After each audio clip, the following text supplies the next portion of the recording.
At the moment, specialized police units, among them General Service Unit and Rapid Deployment Unit, have commenced patrols at the capital to deal with criminals. But even as the uniformed men and women are in a move to restore order, what is the damage already caused?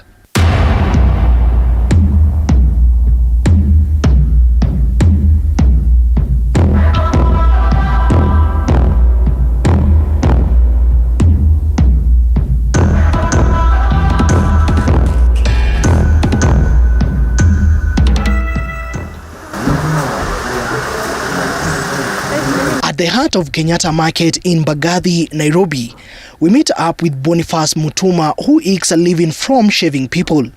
The 43-year-old father of three says he is lucky to be alive following a fatal encounter with cruel muggers on his way home after a busy day at work.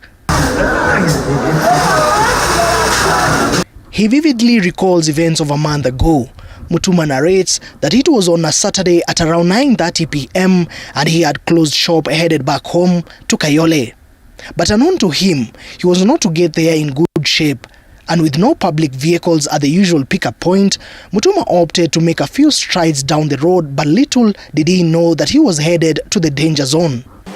Nilikuwa natoka kwenda nyumbani, nilikuwa nimefunga mzuri. Wewe wa stage customer akanipigia simu nikarudi. Ilikuwa kitu saa 2:30 hivi. Sasa kurudi kumalizia ikakuwa kitu kama saa 3 na madakika hapo. Ilikuwa Saturday, nakumbuka ilikuwa Saturday.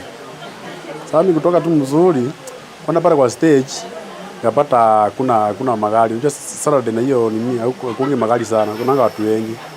Sasa nikafikia nitatemka hiyo barabara, na hiyo sifike pale mpaka hapo stage ya Ngumo. Sasa niamua tu kuteremka na barabara tu mzuri.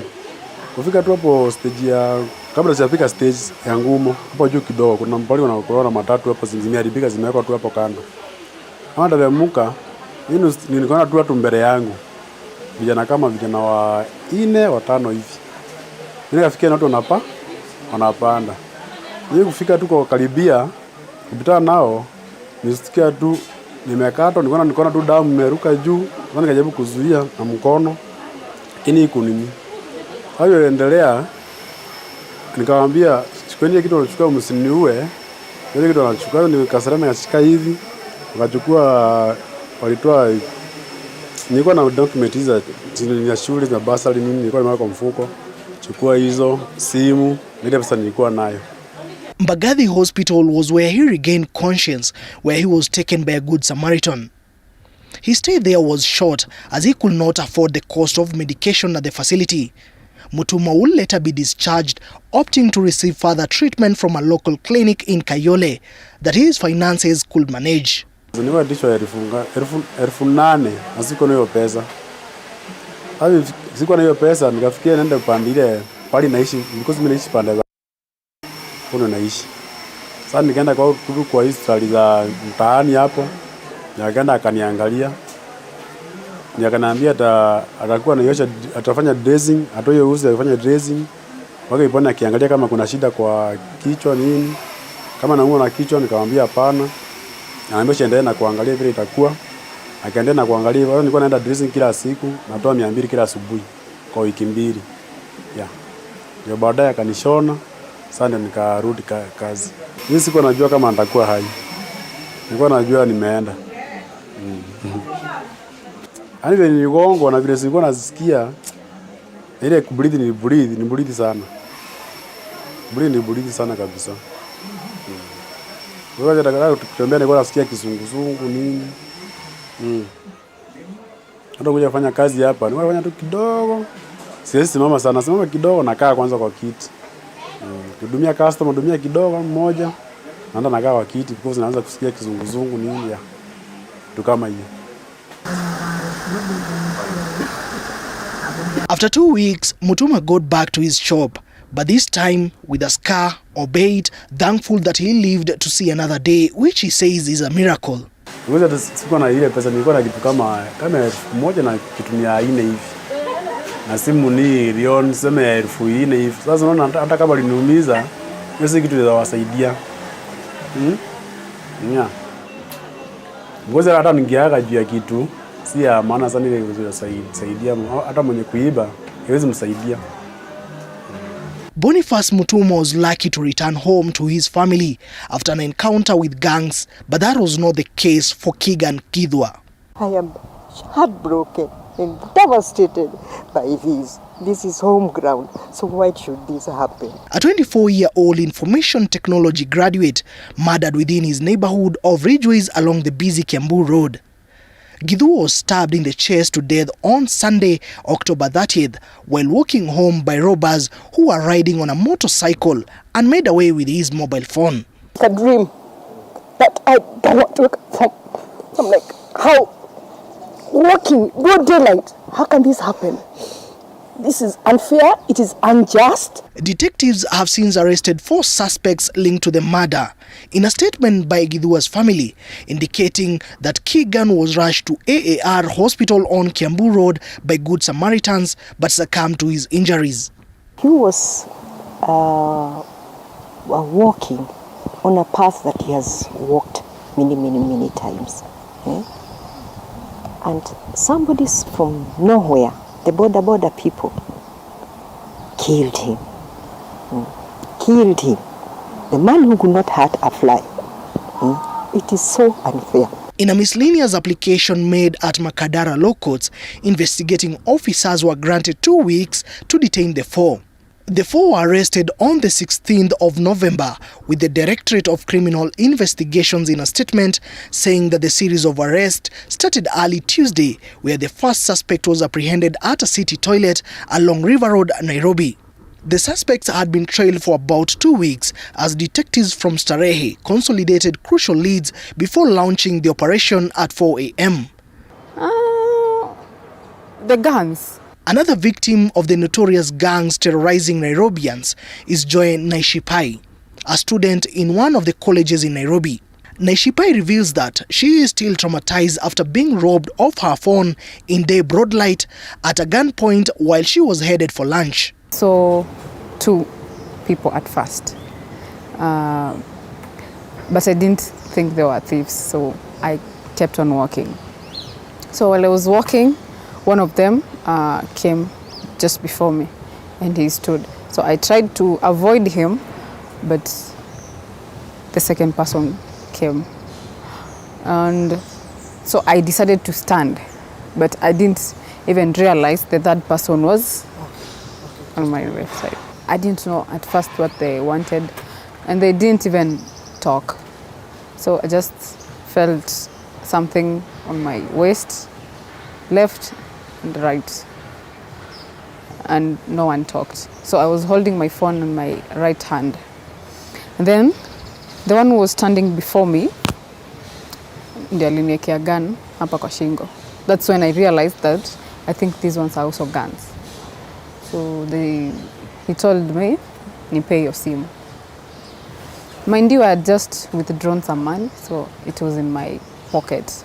So I gave him the phone and akanishika mdomo, so I was not able to talk. And then the two of them who were beside me ran, and then he later followed. The ordeal left the young campus student sleepless for nights. Really traumatizing at first. I didn't sleep for I think a whole week because I still feel the guns up to now. Sometimes I just feel like there's something here. And then PTSD obviously. It wasn't also easy for me because you see, once you don't have a phone, it's so hard for you to communicate. Time is not a hindrance for these gangs, terrorizing Kenyans any time of the day, just as they did to Charity Imani, also a student who was robbed with a knife stuck to her waist. I think last week Wednesday, jioni, nilikuwa tunatoka, job around National Museum. So I was just walking, nikaona place naishi na place nimetoka ni karibu, hakuna need ya miku board gari. So I had to walk. So I saw 2 guys coming towards me, and wakati waliniona, one guy akaenda mbele, then the other one akabaki nyuma, akanishika hapa hivi kwa shingo, then akanieka kwa chest yake.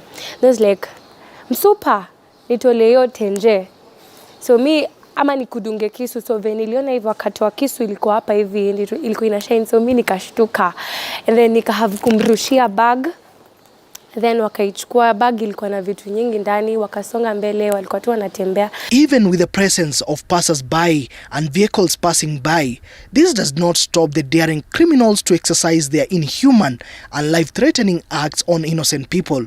Wamama wakaanza kusema hapo wanaibia huyo mtoto, wanaibia huyo msichana, and then wakati waliona hivyo wakaanza kukimbia mbio wakienda. Actually nilipoteza simu, it was around 15k hapo, and then they took kulikuwa na pesa kwa handbag, and then wakachukua the whole handbag, kulikuwa na ID, vitu tu hapo ndani, so documents za job kidogo zikaenda. The situation became worse such that no one could be assured of his or her safety in any part of Nairobi and its environs. I was alighting and one foot was already down on the tarmac, another foot was still on the tuk-tuk, and then the hand that nilikuwa nimeshuka nayo, it had my handbag. So when I was just alighting like that, I remember it was a motorbike coming from behind. It's like they saw the tuk-tuk was slowing down and they knew someone is alighting. So the guy just came. I remember it was he looked like a young man to me. He looked like a young man, just one guy on the motorbike. So he came, and then just where I was alighting, he slowed down a little bit and then snatched my handbag and sped off. Just like that. So that's what happened. My handbag had a lot of things in it, things that I would consider important. It had my work ID, it had my identity card, national ID, it had my two ATM cards, it had my phone, house keys, of course, the personal effects that a lady carries, a water bottle, some makeup inside, a notebook and some pens. Yeah, that's what was in the bag. The situation bringing out a tough-speaking president, a tough-speaking cabinet secretary of Interior, and the Inspector General of Police. This follows a surge of insecurity cases in East Africa's regional hub, Nairobi City. And after a cabinet meeting Tuesday, the deployment of the General Service Unit and the Rapid Deployment Unit was okayed. President William Ruto issued a warning shot to the criminals, telling police not to hesitate to use their firearms on dangerous criminals.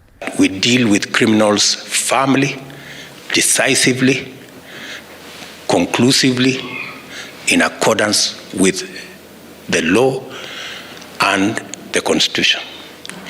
If any officer is in danger of criminals, they must use their firearms to deal with the criminals. The National Police Service had earlier listed the areas where the criminals operate. The areas include drive-in flyover up to KCA along Thika Road, KCA underpass, Total exit along Thika Road, Globe Cinema roundabout, Kipande Road, ABC Place, Kangemi along Waiyaki Way, River Road, Archives, Kirinyaga Road in Nairobi's CBD, as well as Fig Tree in Nairobi's Ngara Estate. The Cabinet Secretary for Interior, Kithure Kindiki, issued a 30 days ultimatum to the gangs to surrender illegal guns in their possession. A small group of criminals armed with knives and other weapons is terrorizing the citizens of this city, as well as a few other urban centers. Those boys who have dared the government and want to tell us that they can take over the city and make it a city of crime, we have also heard you, and therefore we are coming. Inspector General of Police Japhet Koome and Nairobi Governor Johnson Sakaja, in a meeting over Nairobi's county security situation, agreed to form Nairobi County Policing Authority. We are going to use all means at our disposal to ensure those out there, young people, because of peer pressure, ujinga peer pressure, anaangalia yule nataka kuendesha gari kama hiyo, nataka kununua suti kama hiyo, na sisi sote ni tofauti, anaenda kufanya ukora. He may not live to see tomorrow. I'm not threatening anybody, but I'm putting things as they are. We are not going to allow anybody to cause trouble in this city. This is a regional hub. The two people I will never protect is one who is involved in crime and one who is involved in illegal dumping. Whereas the government has swung into action to restore order in the country's capital, Anthony McLeod has been busy through social media, with his TikTok account having more than 60,000 followers, sensitizing Kenyans on personal security, but most importantly, warning them of the city's most dangerous areas. Change inaletwa na awareness. Endo swali, nimeleta awareness. How did you know about me? How did anyone? How come I'm on everyone's status? So once you realize this, that actually people have started knowing these regions, if I pass in this area, I need to be this way, I need to be this way, then the impact is there already.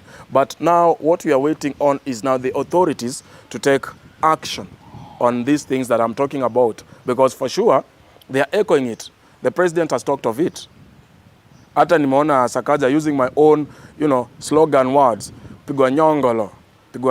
Hizi vitu zote, they were there before, but they were being ignored. As long as ni mraia tu ameibiwa, doesn't matter. But now it's happening to anyone, everyone. Patoka gari unashutiwa. Ati unashutiwa kwa nini? Simu. Unanishuti juu ya simu. Also known as the Truth Watchdog, for McLeod, it all began at Nairobi Central Business District Archives, where he witnessed an aged woman being robbed in the glare of people who were watching from a distance, with the woman crying out for help, but none forthcoming. Watchdog ilianzia Archives. Na nilikuwa naenda kupanguziwa viatu. Hapo hivyo niko na mabeshte zangu wa Kisii. Nilikuwa naenda kupanguziwa tu viatu, alafu over sudden niko na madhe ameanguka chini. Anapiga manduru. So I was like, hey bro, ngoja kiasi, wacha nikasaidia yule madhe. Manzi ameanguka vibaya. Kumbe si kuanguka, ni kupigwa ngumi ya figo hapa hivi, akaanguka chini. So ile mimi naenda kumuokolea, tu kumuinua, nimwambie mam pole. Nilikuwa nafikiria ameanguka for real. So kwenda hiyo kushika hivi ndio nikapata mabouncer wawili wazito. Niambia toka hapa bana. Huyu mama anatuharibia kazi, unamshikashika nini hapa? Utakuingiza kwa mix. Nikashinda utaniingiza kwa mix aje. Madhe amedunda bro, namsaidia. Acha ujinga nini? Mimi nikaona mimi simwachi akitaka nigote. Kachukua madhe nikamfuta kando, nikamwambia ni nini mbaya? Pesa yangu. Kusikia pesa yangu, nashindwa pesa yako imeenda wapi? Kumbe hapo hivyo wamemchocha kwa M-Pesa, ametuma 3,200. Na hiyo pesa yake yote, hiyo ndio alikuwa nao mbele nyuma. So mimi nilikuwa na donga ngapi? Mimi nilikuwa na punch on me. Already nimeshapanguziwa kiatu moja na fai nyingine imaliziwe. Mimi nikamwambia ndakupatia 200 ufike home. Jua sasa kama ukingangana nao hapo hivi watakupiga na watakuumiza, na unaona watu wanatembea tu akujali. Madhe akapiga hapo nduru. Then something just came. Kanaambia ni aje, because another old woman will pass here and another and the same will be repeated. Si uchukue tu ka video and then you say on media, see fiti. That's how Truth Watchdog was born. His calling out crime for months now is an issue that has landed him in trouble not once. But he vows to keep going to the full length just to keep the streets safe for everyone. Nimepata threats for sure, lots of them. But threats do not scare me. Let me tell you, we feed on threats on a daily basis. And if you do not know that you're feeding on threats every day, why do you wake up to go to work? It's a threat. It's a threat, bro. Nisipoamka hapa nirauke job, kesho niko na kale kariziti ka go home. You see? So everything is a threat. Mbona unadish? Si useme tu ndaka hivyo. But for the victims who have survived an encounter with the muggers, we live to tell their chilling experiences. I feel like the thieves are exaggerating. Don't approach someone with 3 guns just for fun. Yeah. I never really thought it would really happen to me at that point where it happened, because I've been walking around town scared that maybe watanibia nikiwa town, or maybe watanibia nikiwa place flani. But wherever I was at that time, I really didn't expect that it would happen at that specific spot. The experience, Jota saizi, imenifanya nikakuwa traumatized. You see, when I walk nione 2 people coming towards me, I'll have to run back. Nirudi tu penye nimetoka, because hiyo kitu naogopa anyone saizi. I fear anyone. Nilioneshwa kisu we. Yeah. Asa Nairobi ndaishi nayo ile because hizi kuanga hivyo. Ilikuwa kijana smart sana. Sikuwa na hiyo. Sasa hiyo liniweka hiyo ni kitu kwa maisha yangu nitakuwa nakumbuka tu. Taniweka ni kitu maisha yangu yote nitakuwa nakumbuka. Sitaisahau. Because at the end of the day, our children are not safe. We have lived in this area for a long time. This is home. Where do we go? So I am very upset. I appeal to all the authorities that are concerned. You need to do something. My children did not go down for nothing. So we need to speak about these rogue police officers to a clean up, watoke, tuachane wasi wanachapa job. Then we come back to now hawa raia pia to a clean up, because when you say nanika wase bro, ukitoka morning alafu every day unatoka kwa keja yako, either your child, your wife or your mother is worried you might not come back. What kind of a society are we living in? So how long will it take to restore the sense of security to Nairobi residents? Mwige William, TV 47,